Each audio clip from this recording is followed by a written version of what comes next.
Hey, guess what's happening on this week's episode of the Beating Diabetes podcast with your friend and host, Oscar Camejo. I was at home and I found myself laying on my couch because I would sometimes just sleep in my living room because the big TV was in there. So I was looking at TV and fall asleep.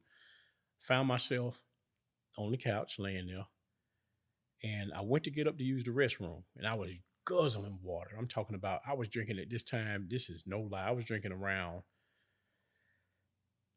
2.5, almost 3 gallons of water a day. Wow. I couldn't stay hydrated because every time I drink, I'm urinating.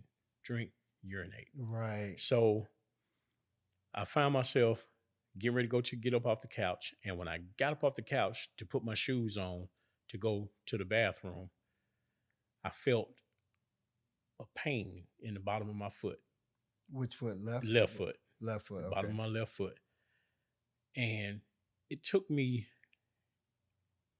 so long to get from the couch to my bathroom. It took me probably about 10 minutes to get from my couch to my bathroom because I was drained. Go use the bathroom, come back, lay down. So that was my routine for 3 days.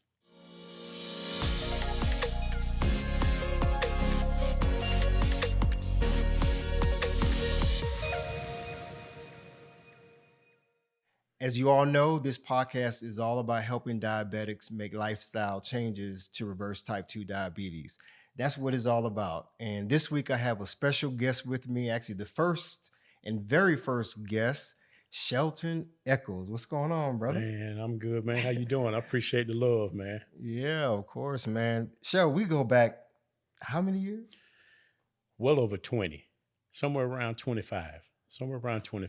Wow. And we've been friends for a real long time and have seen ups and downs in each other's lives. Huh?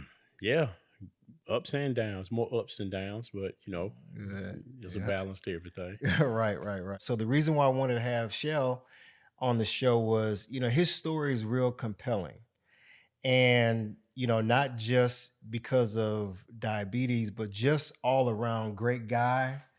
I've known him, like I said, for well over 20 years, but in that there's been so many experiences that he's had that I figured, this show, because it's real authentic, it's all about showing people the real side of life. And, we're both not doctors or anything like that. Right. But we have a message and we really feel like this is the time to really get the message out.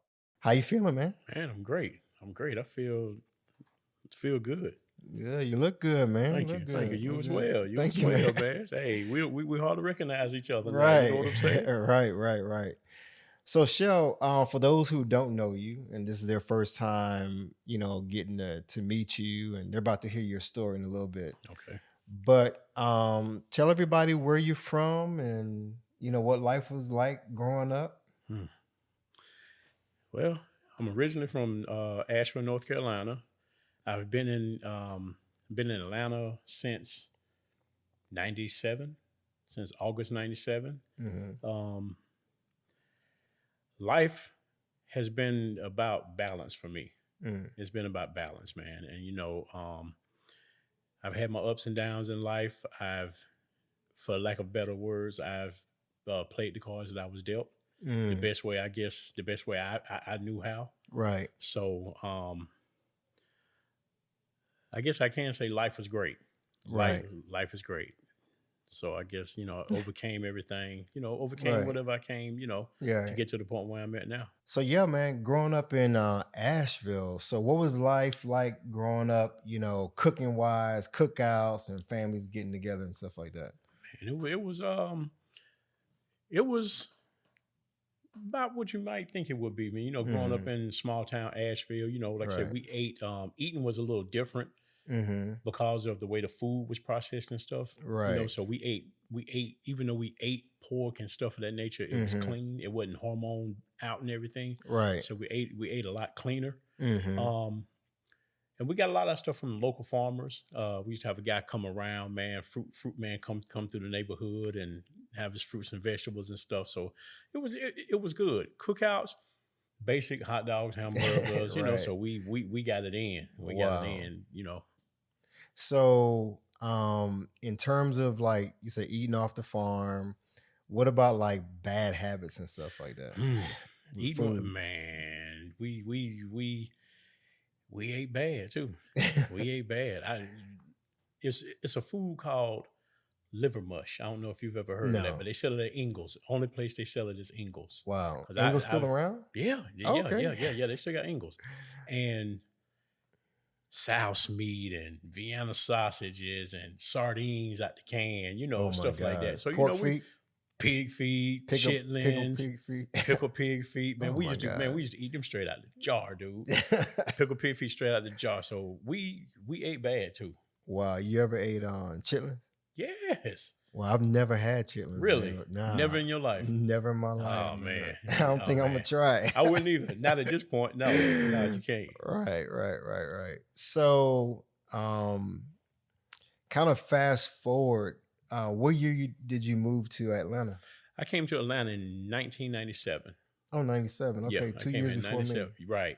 Okay, 97. Yeah, 97. Yeah. Okay.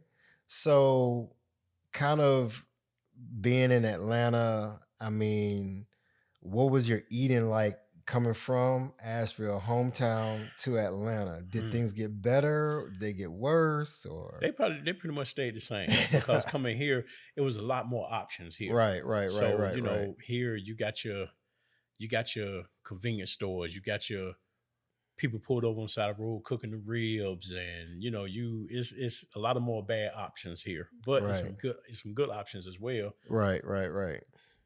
But when your knowledge base ain't that know to go to the good options, you stick to what you grew up with. Right. So, kind of, let's fast forward to the time that you got ill with diabetes. Kind of tell us, for people who don't know the story, like, how did it happen? Like, how did you find out? So the year was 2003. 2003. Never forget. I had something going on with my knees. Both knees? No, just one. I'm sorry. Oh, just knee? One. Oh, yeah, okay. And I went to the emergency room downtown. It was called Crawford Long at the time. Now it's DeKalb something, but it was Crawford Long there. So I went there and was going to get my knees checked out and everything. So they did a urine test. So in the midst of them doing the urine test, it came back that I was spilling protein in my urine. So I didn't know what that meant. Right. But the doctor came back and just told me after the urine test, hey man, you need to go see your PCP. So once I went and saw my primary care, because he said, protein technically spilling over into your urine means you're pre-diabetic, that you're dealing with diabetes. Wow. Yeah. So I went, saw my primary care. She did the same test and everything. And she diagnosed me as being a diabetic at the time. Wow. So when that happened. So past pre-diabetes. It was just straight, you're dealing with diabetes. Yeah, it wasn't anything Type 2. Type 2. Right. So she told me that I can start taking pills. So I was taking a glipizide and another one, metformin and glipizide. Metformin it didn't work with me. It didn't work with me at all. So I was taking glipizide. So and doing injections and stuff? No, just the glipizide. Okay. So they tell you when you be diagnosed with diabetes, whatever, start you off. Well, for me, they told me start off on the pill that I can I can get off of it if I change my eating and exercise. Right. I can pretty much beat it. So, me being me, I always thought my thinking was diabetes is hereditary. I never knew nobody in my family that was dealing with diabetes, and back then they didn't call it diabetes; it was called sugar. Yeah, what I'm saying. You got sugar. You got that sugar. Got that sugar. The sugar got you. Right. Wow. So I never knew nobody that was dealing with it in my family. Never saw nobody taking insulin. Never heard about it or nothing. So at that point, that was escape. That was an escape window for me because I was like, I've been misdiagnosed and ain't nobody never in my family did it. So I didn't take it serious at all. So this went on from 2003 to probably 2015. Wow. Yeah, to like So 2015. you were first diagnosed in 2003. Yep. And then 2015 came. So go ahead. So when 2015 came, let's backtrack to 2014. 2014 came, and I started kind of getting serious about wanting to lose weight. Because how much were you at this point? Oh, man. Oscar, at that point, I was probably about 325. In 2014. Yeah. How much were you weighing in 2003 when you first went? Probably about 295, 305. So you gained weight steadily. Yep. Okay, I was still eating bad. Because you still eating bad. Yeah, I was still eating bad. Right. So 2014 came. I got this itch where I wanted to lose weight. Right. So I kind of caught the health bug. Mm-hmm. So I started eating right, started exercising, started doing my smoothies in the morning for breakfast, smoothies at night, and I would just really eat for lunch. So weight was coming off. Man. So 2015 came, so I took all this into 2015. Right. So 2015 came, it was like I was feeling myself. I saw myself in the picture for the first time. Right. Like, you're in the mirror, you see yourself in the mirror, you can't really see the weight. For me, I can see mine in clothes. And dude, when I saw myself in that picture, it was, I couldn't believe it. I hadn't saw myself that size in a long time. And I wasn't even checking the scale at this time. Right. So I would just saw it, and that motivated me more. So I was doing what I was doing, continually eating clean, right, working out every day. But the downside, I wasn't taking my medicine. I wasn't taking my insulin or nothing at that time. Right. So, that's what ended up hurting me right there, because I wasn't taking my insulin.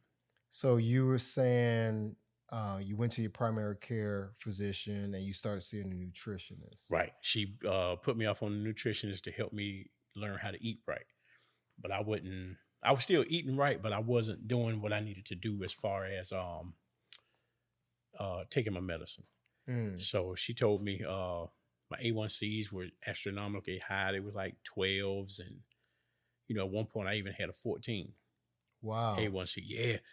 And I wasn't taking it. I was at 12. Yeah. When I found out. But go really? ahead. Yeah. Man, I was at a 14 at one point, and I wasn't taking into consideration how this really could affect my life. Wow. Because I just feel like if I'm getting up, breathing, and doing this, then I'm okay. Right. I was okay. So I went in one day, man, she told me, if this A1C ain't down, lower than what it is now. She didn't even put a number on it. She just said lower than what it is. I'm going to put you on insulin. Wow. So I was like, nah, I can't do the needles. So she gave me a random, called me in 2 weeks later. Put me on the insulin. Man, that was the hardest thing in the world. So I started taking my insulin again when I wanted to. Take it 2 weeks here, take it a week here, don't take it a month.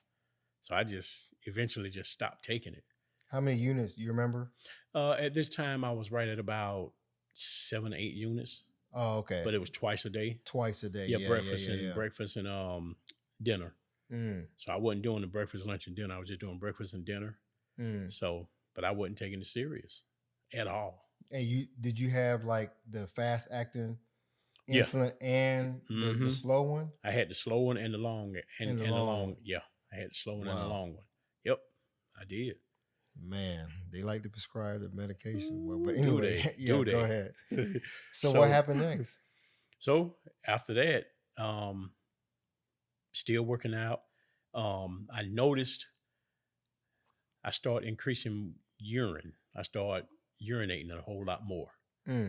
Wasn't paying no attention though. Right. Wasn't paying no attention. So one day I was sitting on my couch in my apartment, sitting on my couch.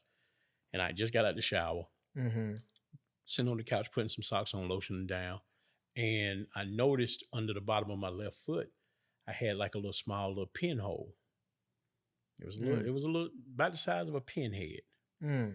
But I ain't paying no attention because you could see the skin. I just thought it was skin peeling. Right. Ain't paying no attention. Over time, over about 3 months, it started to get bigger. Now at this point, I'm scared, knowing I need to go to the hospital, but I'm scared. Don't want to hear them tell me what I need to hear them tell me. Now, what were you feeling in your physically? Were you feeling anything? I wasn't feeling anything. No numbness? Nothing? No numbness, no tingling, nothing. Nothing. I wasn't feeling none of that. Wow. And I knew not to walk around barefooted because, that was one thing I did do religiously. I didn't walk around barefooted because, they always tell you stump your toe or something. You step on something, you might not feel it. So I wasn't doing that. But I was just afraid to go to the doctor to hear them say what I really needed to hear them say and get control of it. Right. I never forget, this was on a Wednesday. Actually, the Sunday before. It was on a Sunday. And I was at work. And the woman told me, she came up to me and she said, "Are you sick?"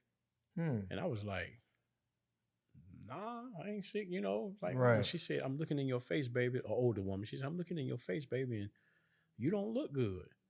So I went to the bathroom. I had just popped a 5-hour energy drink. I was on them. Now, going through all this, my energy was sapping. Wow. 5-hour energy drinks wasn't really working like they used to.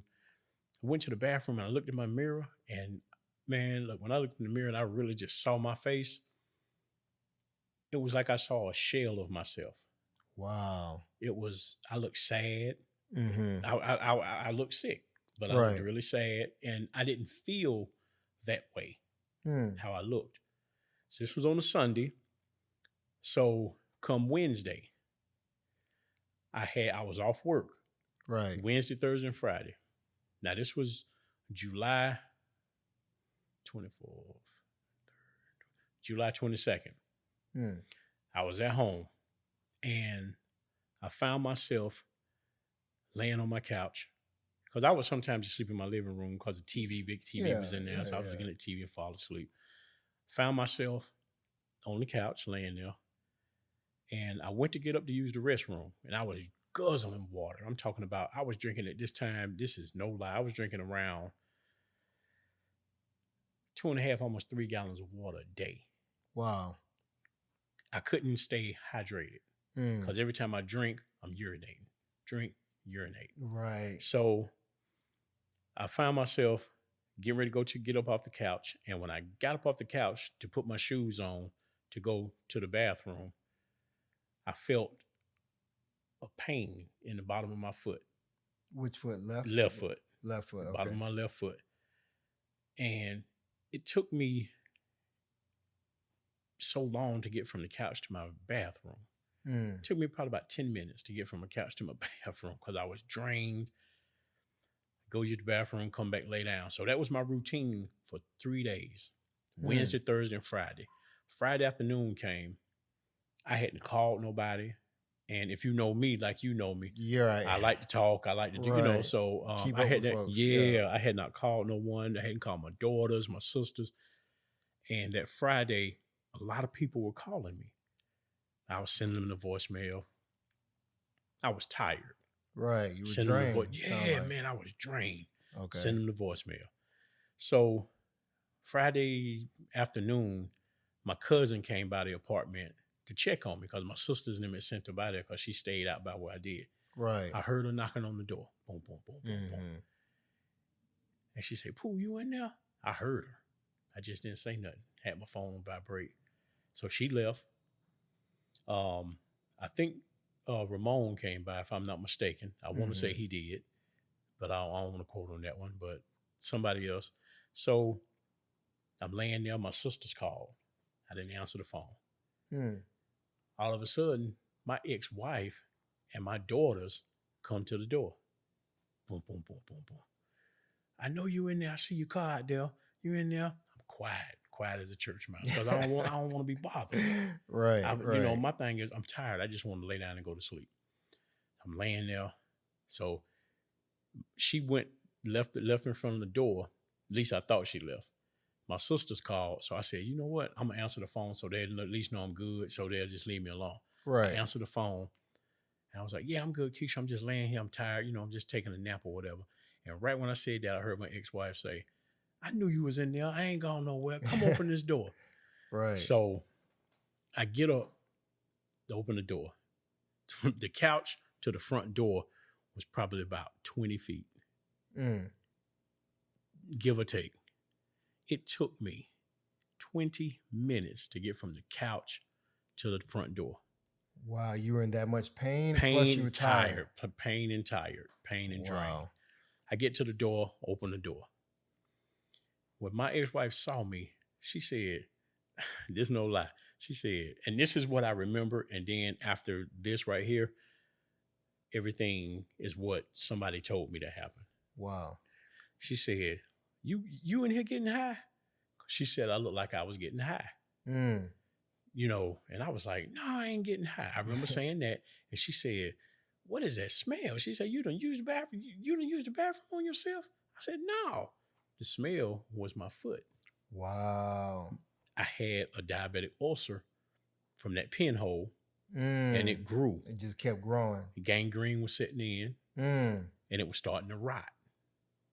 And it smelled that bad, but I did not smell it.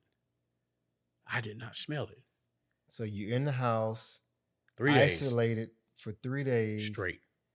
Not talking to anybody, not contacting anybody, not answering phones, and here your family's looking for you.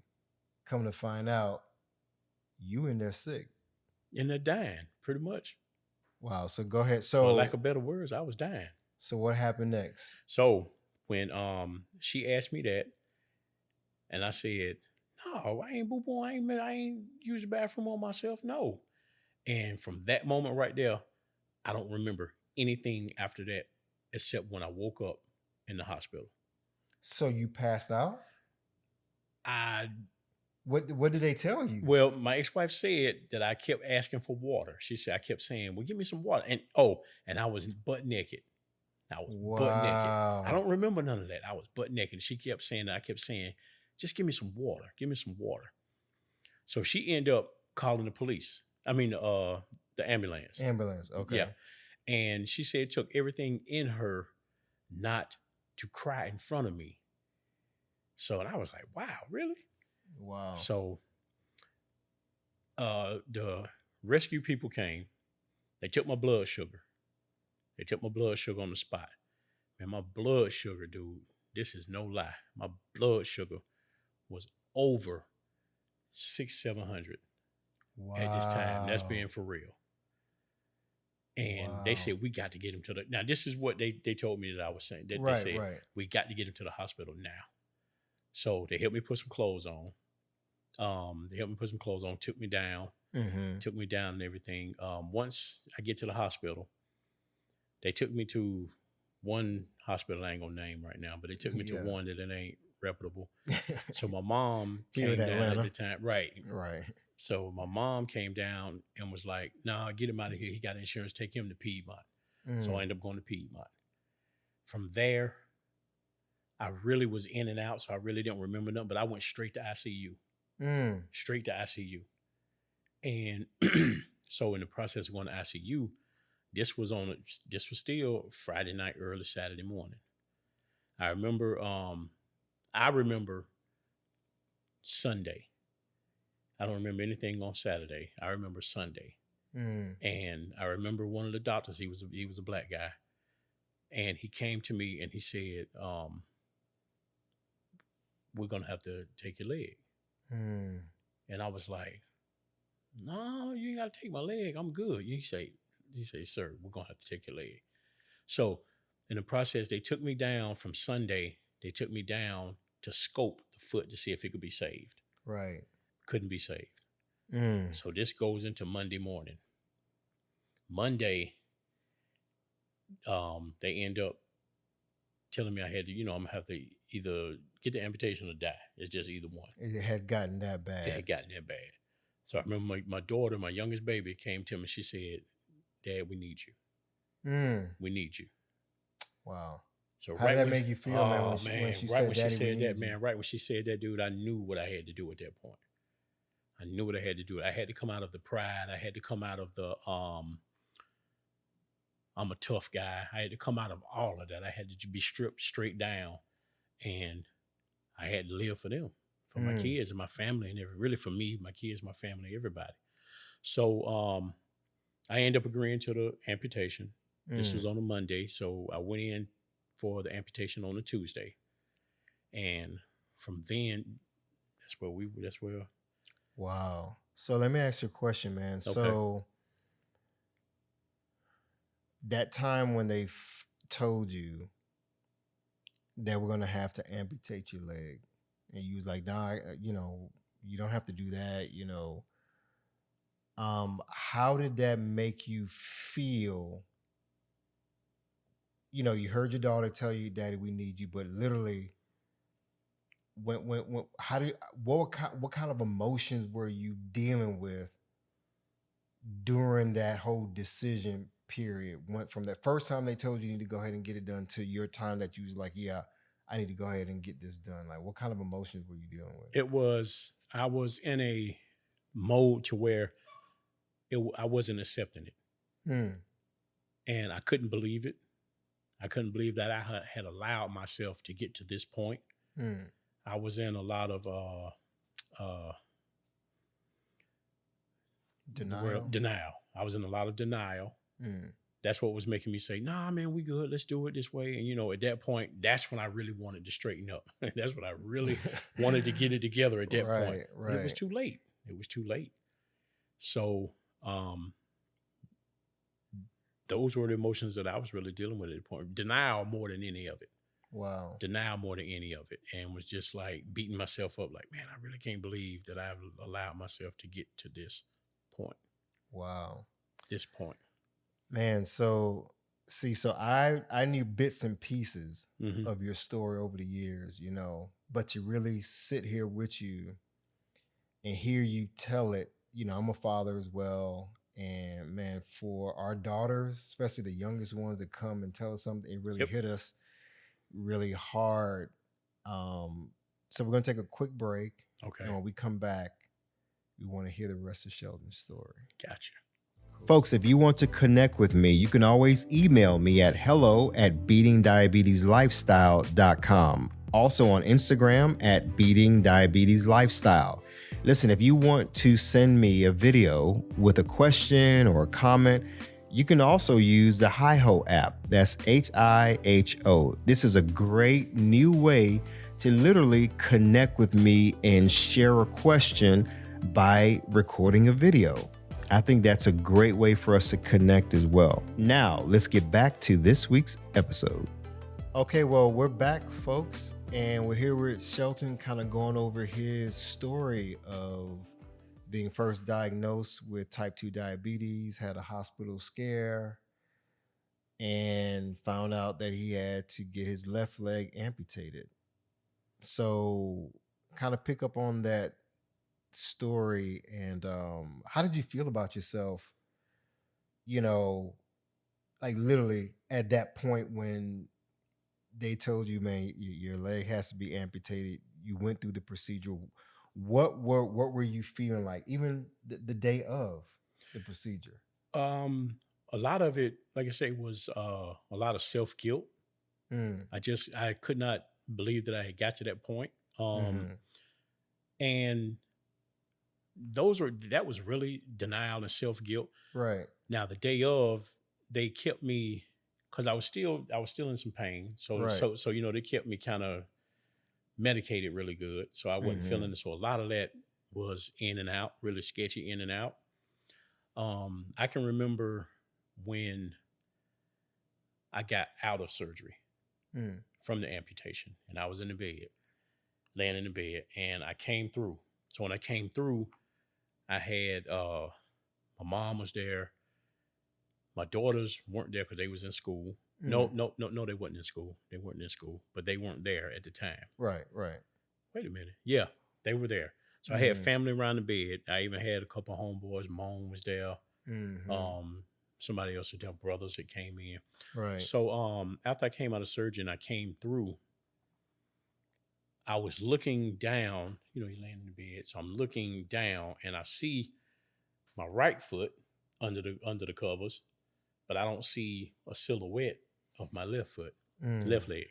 So at that point, that's when I was like, okay, this is real. Still wasn't feeling no pain really because I was on morphine at the time. So I was really in and out. So I had the little green button. I push it when I need it. Yeah, they had you on the good stuff. Yes, Lord. Lord have mercy. Man, I can laugh at it now. Right. But I remember when they told me they was going to wean me off of the morphine, that they was going to wean me off from morphine to oxy. Now, oxy's still strong. Yeah, but not like morphine. Right. I was mad at them. But I was laying there and I had this, I don't want to call him an orderly. He was an attendant. Guy. His name was Brandon.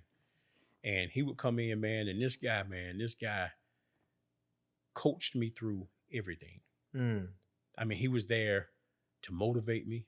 Right. I'm talking about, I was even scared to look at it to see my residual limb. I was afraid to look at it because they didn't close it up. Because what they did, they didn't close it up for about 3 days because they wanted all the infection to come out of it. Right. So I was afraid to look at it. So they would come in daily and change the dressing and stuff of that nature. So I told him one day, he said, what do you think?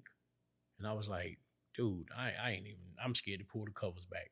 I said, even when they changed the dressing, I looked straight up in the sky and closed my eyes. And even changing the dressing hurt. What it was, the nerves were still, because it wasn't closed up, the nerves were still active in there. So it hurt. So, I mean, I used to be in tears when they would change the dressing. Wow. So because the gangrene had went up so far and they cut right, so I'm a BK or below the knee.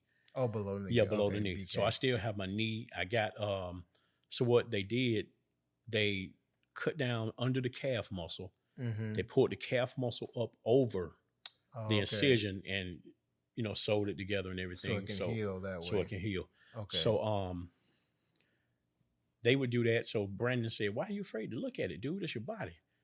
So we was talking for about 30 seconds and he just grabbed the covers and just pulled them back. And he said, now look. And I was forced to look. And I said, oh, okay, it ain't that bad. So we got through that part. They came back, did another surgery to close up the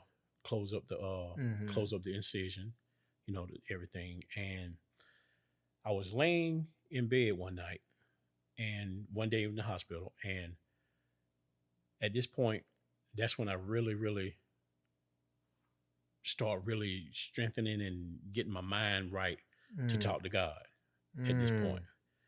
So I asked God. At this point, a scripture came in, 1 Corinthians 10:13. Right. And it's pretty much just say, you know, you ain't the first one that trials and tribulation that happened to. If this wouldn't have happened to you, if you know, right, you know, all that. So I'm just paraphrasing right now. I'm sorry, y'all. No, it's okay. But my thing was to ask God, okay, if you knew I couldn't handle it, if you knew I could handle this, if you knew I couldn't have handled it, I would not have been an amputee. Because it's something about when you know you can handle it and you know that, you know, it's something for you in that area, nothing will happen. It's a lot of stuff that go on in the world today. And I don't mean to branch off, but a lot of stuff that go on in the world today that don't happen to us because God know we can't handle that. Right. He know we can't carry that cross. Right. So my thing was, okay, Lord, this happened. And obviously you trust me with being an amputee. Right. What's the mission behind this? What's the mission behind this? Because this just didn't happen for me just because unhealthy eating and all that type of stuff. Right. that played a part. But right. Yeah, because So his answer was teach people how to be healthy. Teach people how to love themselves. And so that's powerful, man. Yeah. So say it again, teach people how to be healthy, and teach people how to love themselves. How to love themselves. Yeah. Wow. Yeah. Because a lot of people don't love themselves, man, and maybe that's why they have the bad habits that they have. Yeah.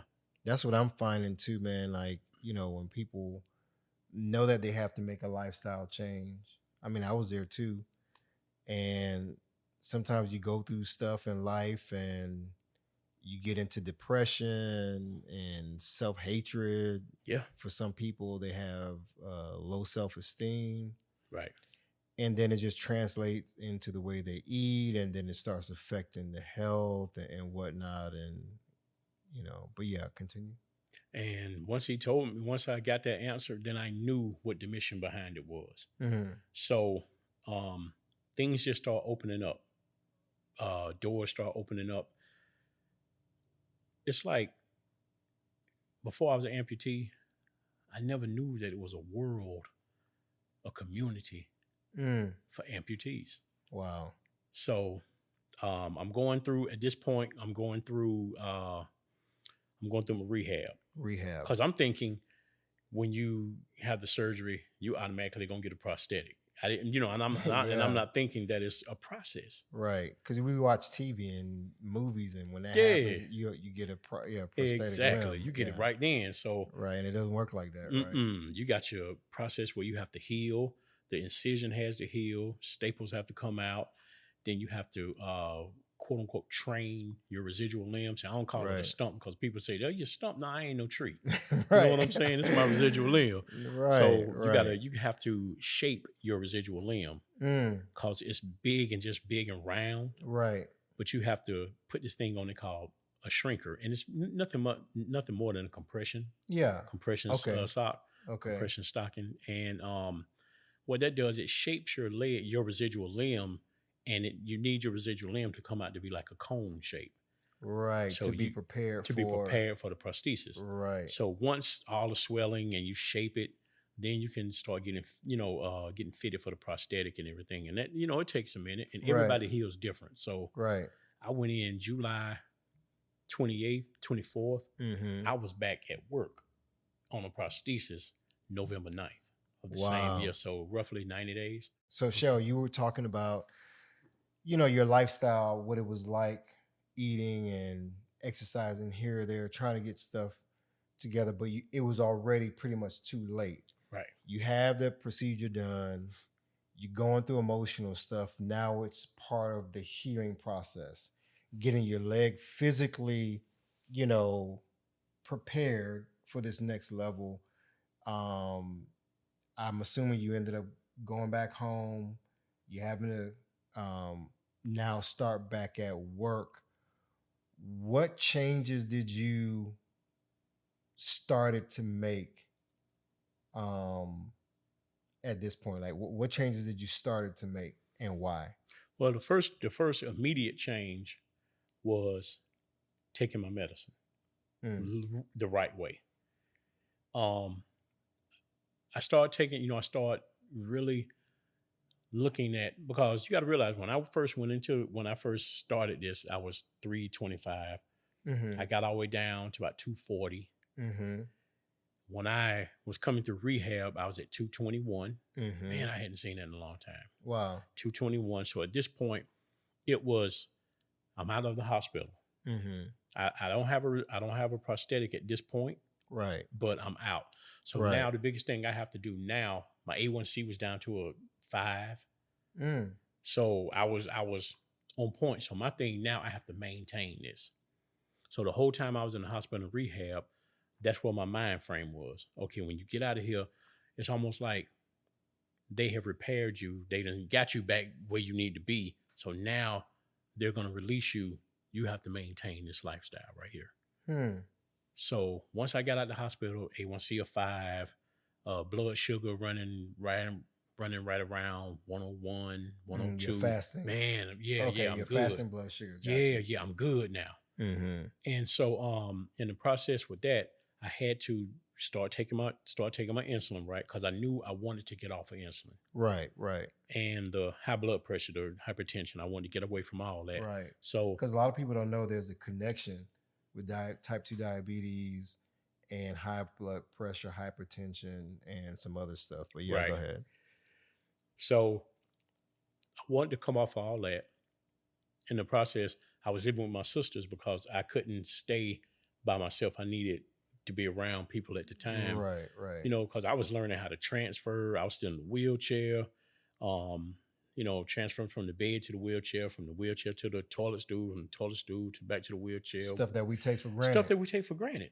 Wheelchair to the bathtub.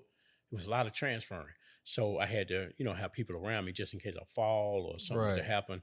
So at this point, my sister, she's a chef. She cooks. She loves to cook. So she started cooking more of the healthier stuff because I was living with them. So she was cooking more of the healthier stuff that I had to eat by.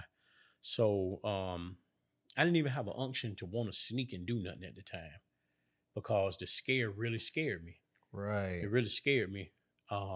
So just trying to live, do the right thing, change up the way I take my medicine, make sure I take my medicine, and then make sure that I eat quality, good meals versus Burger King, McDonald's. Now, don't get me wrong.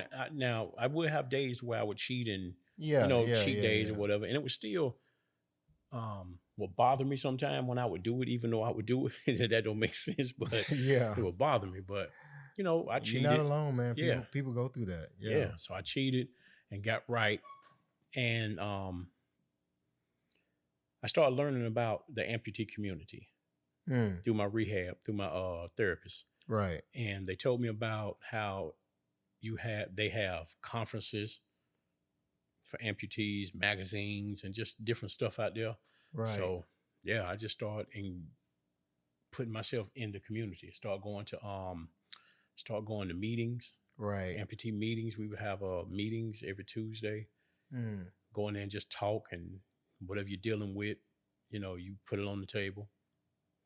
The group heals itself. Right. Yeah, that sounds familiar. Yeah, you're right. That's an inside thing. Right. Yeah. The group heals itself, and right. that's what we was doing, man. So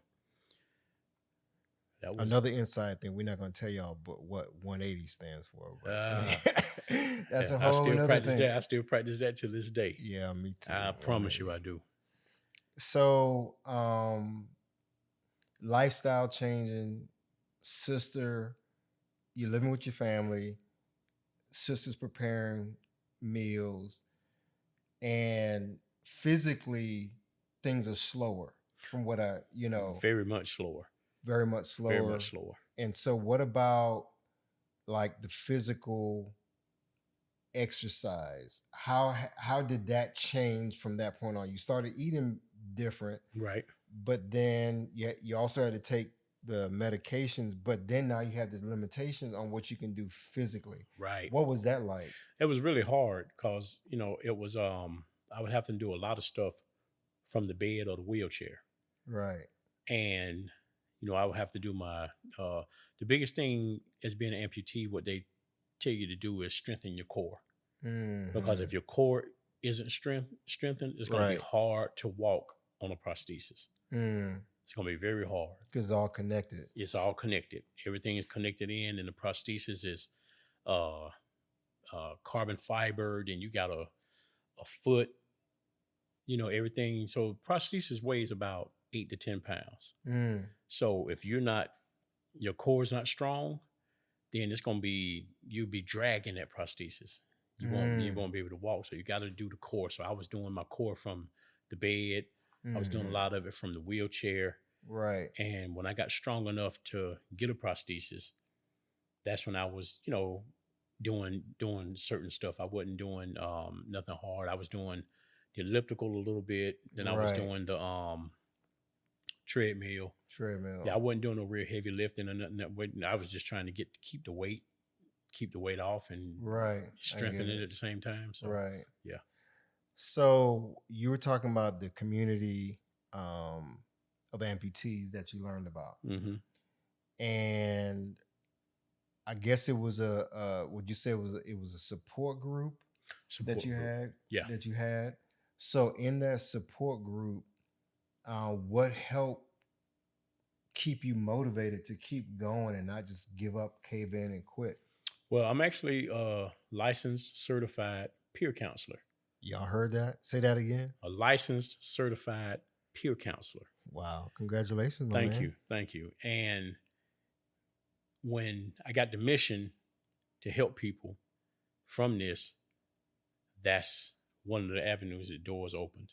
So I still to this day, I haven't done it in a couple of years since COVID, but I would go into the hospitals, rehabs, and talk to people that are either going to have an amputation or that are coming out of an amputation. Wow. Because some people have a choice to get amputated. Some people don't. Where, like me, I didn't have a choice. I had to. Right, right. Some people have that choice to where they, to where they choose to get the amputation because they're tired of putting a Band-Aid on it versus just dealing with the problem. Right, right. So a lot of questions in it of what is it like being an amputee? So seeing that I had already went through it and went through my training and everything, we're there to answer those questions for the individuals that are going through or coming out of an amputation. Wow. So as a being licensed and you have your creds and your papers behind you and you're able to really help people, that kind of sets you on a different path, a different mission now. Because would you say is no longer about you? Absolutely. And to be honest with you, it was never about me. It was always about someone else. Right. It's just that I'm the vehicle helping other people. Wow. So I had to go through something in order for Ralph, Jane, Tom, or whoever to get their healing to come out of it. Wow. And so going through that traumatic experience, what is life like for you now? Life has been I've had ups and downs. I have my moments sometimes to where, I have my me moments. I get you. But I've gotten used to being an amputee now. I've embraced it totally. Right. Life has changed a whole lot, especially during the pandemic. I've learned how to do stuff that I just call it modifying, but I still live normal. Right. Like walking up the steps with groceries. An able-bodied person will walk up with the groceries in their hand. If I'm going up steps, I just use the reusable bags, put them on my forearms, and go up the steps that way. So it's a lot of modifying, but we still can live the same quality of life. It's all about your mindset and how you take it and move forward with it, because I say being an amputee isn't the end of the world. I'm still doing a lot of stuff that I was doing before I had the amputation, good and bad. Right. You know what I'm saying? So, okay. So, you're saying, life is good now. What doors, other than, helping people through the education and counseling as a peer counselor, what other opportunities have opened up since then? Well, other doors have opened up as far as I've gotten married. Oh, congratulations. Gotten married, going on 2 years now. Wow. Also, been more health conscious of what I eat and everything. So, started a business in the midst of a pandemic. Really? Really started a business. A lot of people were going in the opposite direction, but you started a business. I started a business in the midst of a pandemic, and tell us about that business. Okay, and the business started based off of I'm a CMOS vendor. Okay. So yeah, I'm a CMOS vendor, and how I got into CMOS, I was looking for better ways to naturally do stuff without continuously taking the medicine, even though I'm still doing that part. But I want to wean myself off. So I was looking for natural remedies, stuff like that to kind of help me out, regulate my numbers, keep them regulated, keep the hypertension down, and speed up my metabolism, stuff like that. Oh, nice. So I ran into CMOS, and when I ran into that, I would hear all kinds of good stuff on how many minerals it is and some of the benefits from it. And so I really wanted to try it. Tried it. I actually liked it. And instead of me continue, I still take it, but my mind frame went somewhere else with it. My mind frame went to, okay, well, you got you a jar right here, but you also got 5 or 6 jars right here. So that's when hustling mind frame came in. I was like, okay, let me see if I can move some of this. Right. So that's how it started. Moving the CMOS weight. Moving the CMOS weight. I ain't playing no games. And that's how it started. So for those who don't even have a clue what CMOS is, break it down real simple so that the average person who's watching or listening knows what it is in a nutshell. Okay. I'm going to give you the short version, but it's going to be a quality version. So pretty much what CMOS is it's an algae from the ocean, a plant from the ocean, and it has 92 of the 102 minerals that our body needs on a daily basis because, our body don't reproduce minerals. So we need those minerals on a daily basis. Wow. So CMOS has 92 of those minerals. It helps protect your immune system. It cleans out that mucus, that bad mucus that hangs around by the foods that we eat. Wow. I eat dairy and stuff of that nature. It right. cleans that mucus out. It also speeds up your metabolism. It's an appetite suppressant. It helps strengthen your lungs. It helps your digestive system break your foods down better. Pulls inflammation out your body. It aids in the area if you have cancer. It helps in the area. It's not a cure, right? But it helps in the area. It helps pull radiation out your body. It's good for the sex life. It's just a whole lot of benefits that, a whole lot of benefits. 92? You get 92 of the 102 minerals that your body needs on a daily basis.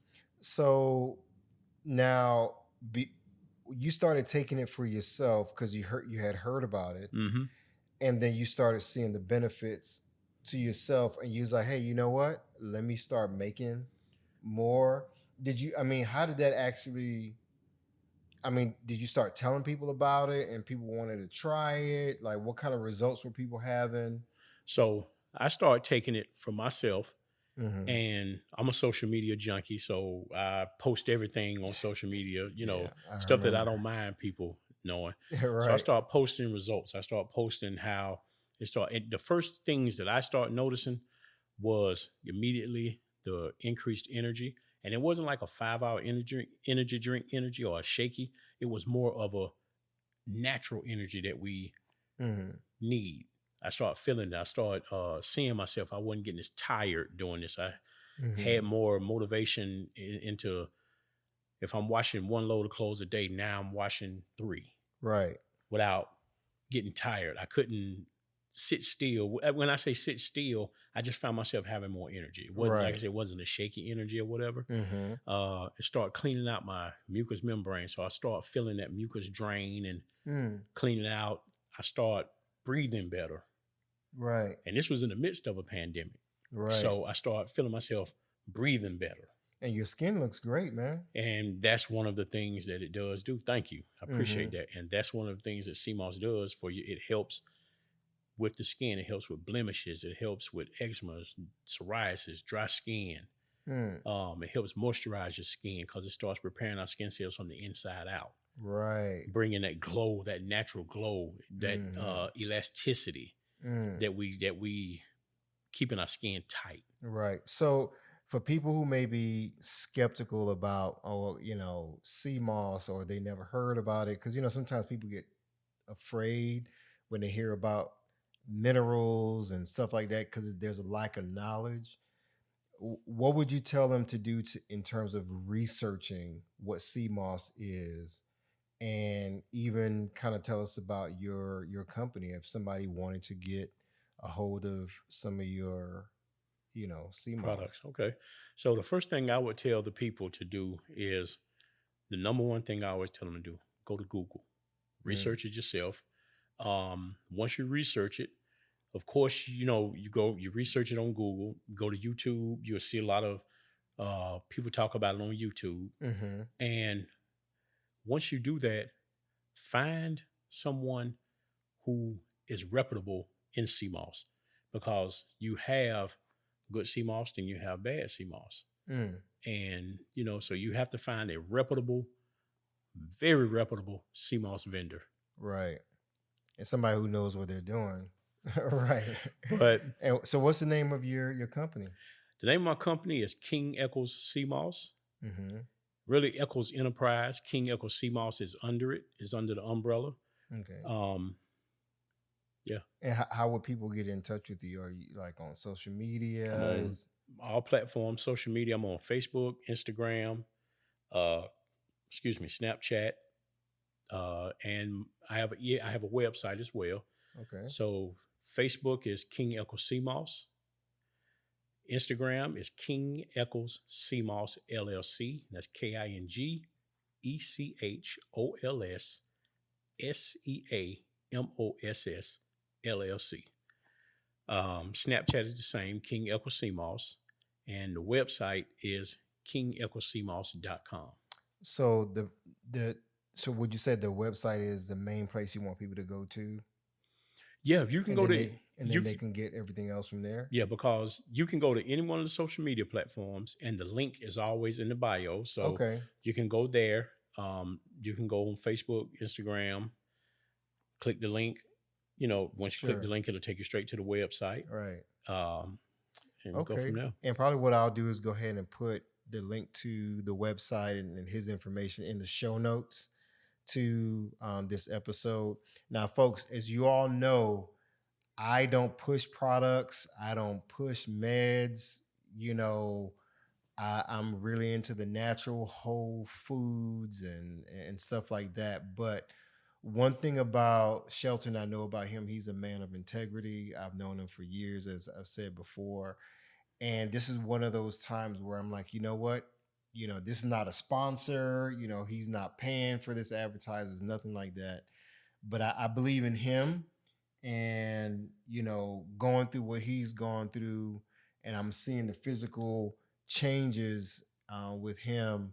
You can hear from me. He's somebody who you can trust. And like anything, you try the products, you try the lifestyle changes, because that's what the whole podcast is all about. Beating lifestyle, beating that. The whole podcast is beating diabetes lifestyle, right? So I'm all about teaching people how to make lifestyle corrections, and that's what he went through. Out of that came this idea for a business, but the purpose of the business and this product was not only to help heal his body from the inside out, but is to also help people. So get a hold of the information.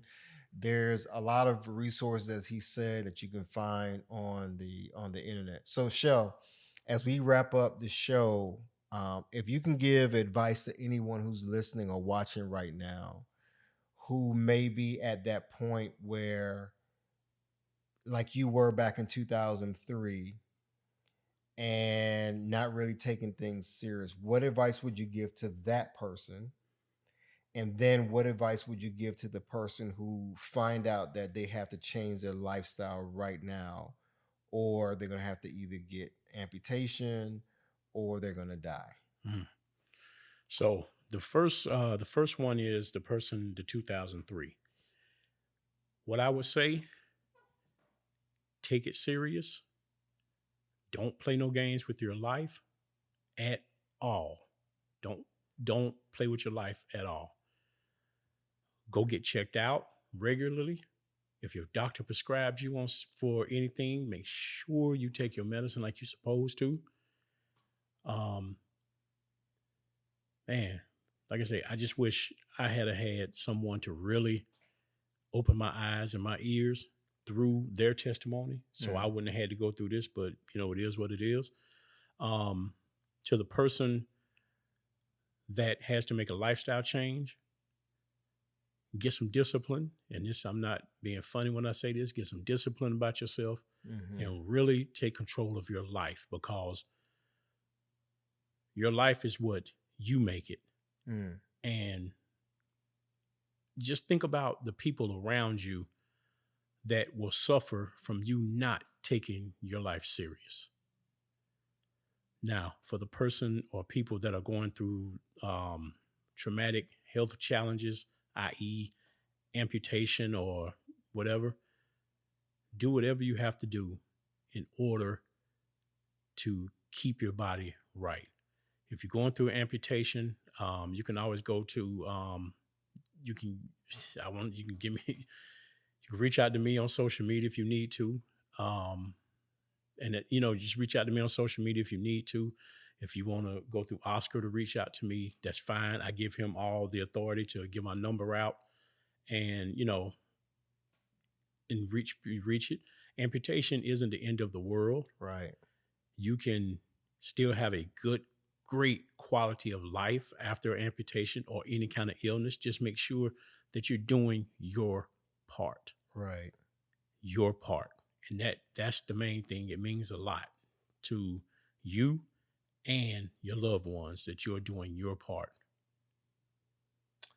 That's powerful, man, because I know a lot of you're scared. You hear this story about a man who was given an option. Didn't take things serious at first, even knowing that, hey, blood sugar levels are high, and it caught up with him many years later. The actual habits didn't change. He was making some corrections, but things just didn't turn out. He didn't want to have his leg amputated, but it happened. But here's the other thing too. I want to speak to people to piggyback on what Shell said. In our environment that we live in this society, especially in America, it's so easy to formulate bad habits.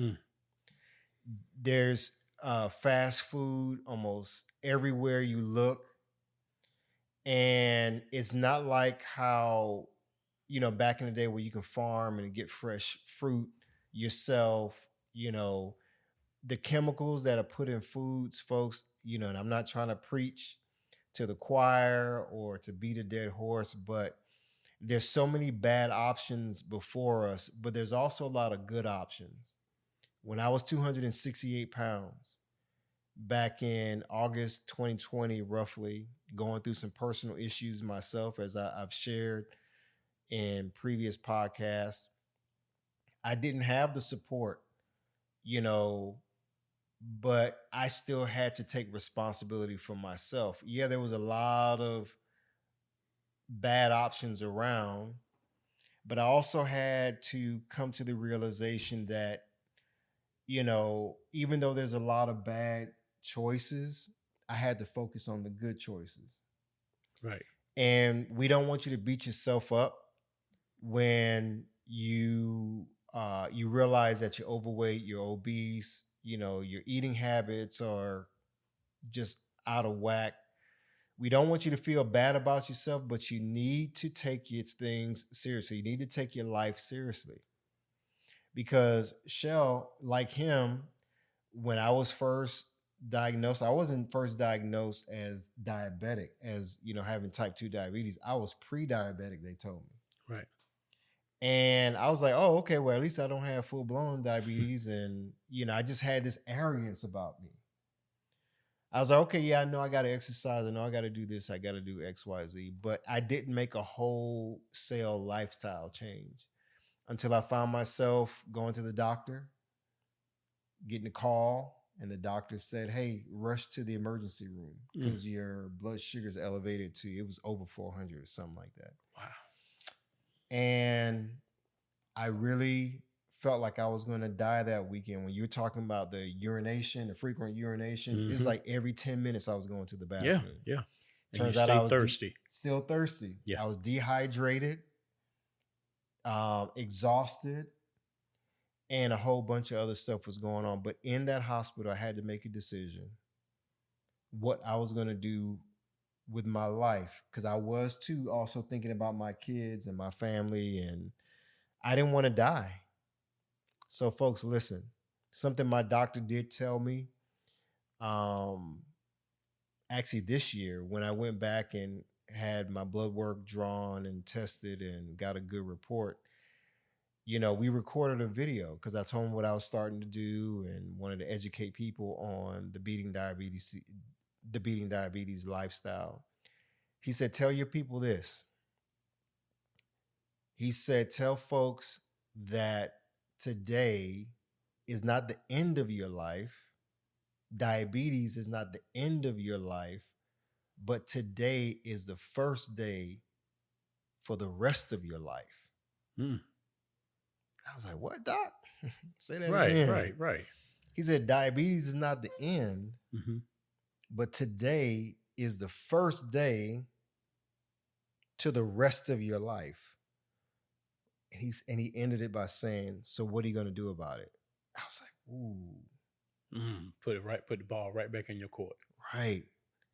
And yeah, he wanted me to, he took me off insulin, wanted me to stay on metformin and all that stuff. But, I got like an A+ rating. He wanted me to start talking to his other patients about, how to make a lifestyle change. And it really set me on this path, man, to like you, to really help people. So that's what the Beating Diabetes lifestyle is all about, is about helping people make lifestyle changes to reverse type 2 diabetes. Why do this? Well, you know what? One of my models, as you guys know, is to stay focused.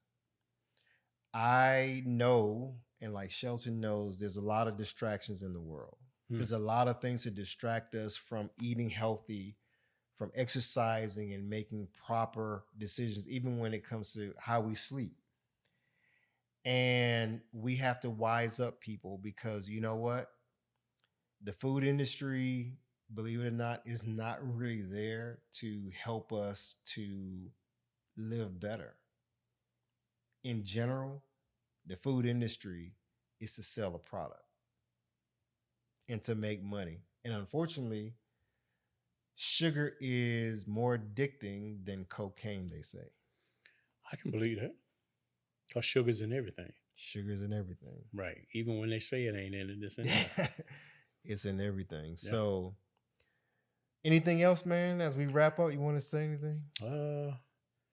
I just hope this show really impacts someone. If it ain't but one person, I just really hope that one person or people get this, hear this, and really today take control of your life today. Right. It's all in that one quality decision that you make. Right. And you can live your life freely. And like you said, right, today is the first day of the rest of your life. Right. That's it. And that's it. So I want to leave you, as you know, I always do each week, I leave you with a focus point. So this week's focus point is this: life may be full of disappointments, but don't disappoint yourself by giving up on life. So let me say that again. Yeah. Life may be full of disappointments. We've had our share of disappointment. That's right. Even though life may be full of disappointments, don't disappoint yourself by giving up on life. Wow. So as always, folks, stay focused, keep moving, never go back. Leap forward, trust God. You got this. I am my man Shelton. We believe in you. You got this. Cool. That's it. That was good. Yeah, that was good, dude. Hi, everyone. Thank you for tuning in to the Beating Diabetes podcast with Oscar Camejo. We hope you enjoyed this episode. As a reminder, this podcast is intended for motivational and educational purposes only. It is not a substitute for professional care by a physician or other healthcare professional or qualified fitness instructor. This podcast is provided on the understanding that it does not constitute medical or professional advice or services. If you're looking for help on your journey, seek a qualified medical practitioner. It's important that you utilize someone who is a trained, licensed healthcare professional who can help you on your journey toward good health.